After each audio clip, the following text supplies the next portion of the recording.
দেড় যুগ পর রবিবার দেশের মধ্য ও উত্তরাঞ্চল সফরে যাচ্ছেন বিএনপির ভারপ্রাপ্ত চেয়ারম্যান তারেক রহমান। চলতি পথে বিভিন্ন জেলায় বেগম জিয়া ও জুলাই অভ্যুত্থানের শহীদ সহ গণতন্ত্র পুনরুদ্ধারে শহীদের স্মরণে ও বিদেহী আত্মার মাগফিরাত কামনায় দোয়া মাহফিলে অংশ নেবেন তারেক রহমান।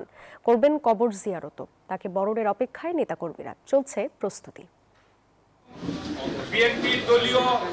সদ্য প্রয়াত সাবেক প্রধানমন্ত্রী বেগম খালেদা জিয়ার দোয়া মাহফিল এবং জুলাই অভ্যুত্থানে শহীদ সহ গণতন্ত্র পুনরুদ্ধারে শহীদদের স্মরণে ও বিদেহী আত্মার মাগফিরাত কামনায় দোয়া মাহফিলে অংশ নিতে টাঙ্গাইল হয়ে উত্তরাঞ্চল সফর করবেন বিএনপির ভারপ্রাপ্ত চেয়ারম্যান তারেক রহমান।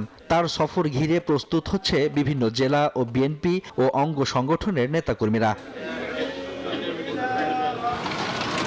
যাত্রাপথে উত্তরবঙ্গের প্রবেশদ্বার সিরাজগঞ্জ সদর উপজেলার কালিয়া হরিপুর ইউনিয়নের বিসিক শিল্প পার্কে মরহুমা বেগম খালেদা জিয়ার দোয়া মাহফিলে অংশ নেবেন তারেক রহমান।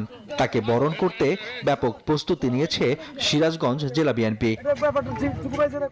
২০ বছর পর বগুড়ায় পা রাখবেন তারেক রহমান। তার আগমন ঘিরে এবং খালেদা জিয়ার দোয়া মাহফিল ঘিরে চলছে নানা আয়োজন। সেন্ট্রাল স্কুল মাঠে দোয়ায় অংশ নিয়ে মহেস্থান মাজার জিয়ারত, মোকামতলায় দোয়া মাহফিলে অংশ নেবেন। বগুড়ার মানুষ এখানে তারেক রহমানকে এক নজর দেখার জন্য, তারেক রহমানের সান্নিধ্য পাওয়ার জন্য এই মাঠে উপস্থিত থাকে। আমরা আশা রাখি সবাই তারেক রহমানকে বাংলাদেশের মধ্যে সবচেয়ে স্মরণীয় করে রাখতে যা যা করার দরকার সবই তারা করবে।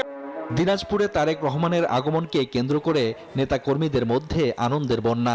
সেখানে তারেক রহমানের নানা নানি খালার কবর জিয়ারত করার কথা রয়েছে। সাক্ষাৎ করবেন স্থানীয় নেতাকর্মীদের সাথে। আমরা দীর্ঘ 18 বছর পরে তাকে আমরা সশরীরে কাছাকাছি পাচ্ছি। দীর্ঘদিন পরে তার নানির বাড়ির জেলায় আসতেছেন।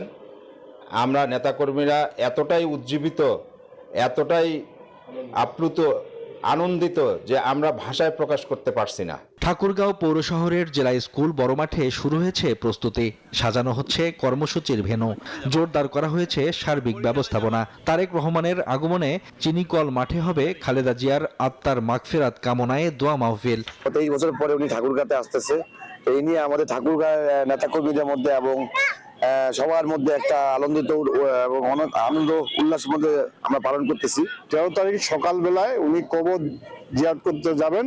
ওখান থেকে এসে এই বড় মাঠে দোয়া মাহফিল করবেন। 14 জানুয়ারি রংপুর থেকে বগুড়া হয়ে ঢাকায় ফেরার মাধ্যমে 4 দিনের সফর শেষ করবেন বিএনপির ভারপ্রাপ্ত চেয়ারম্যান তারেক রহমান।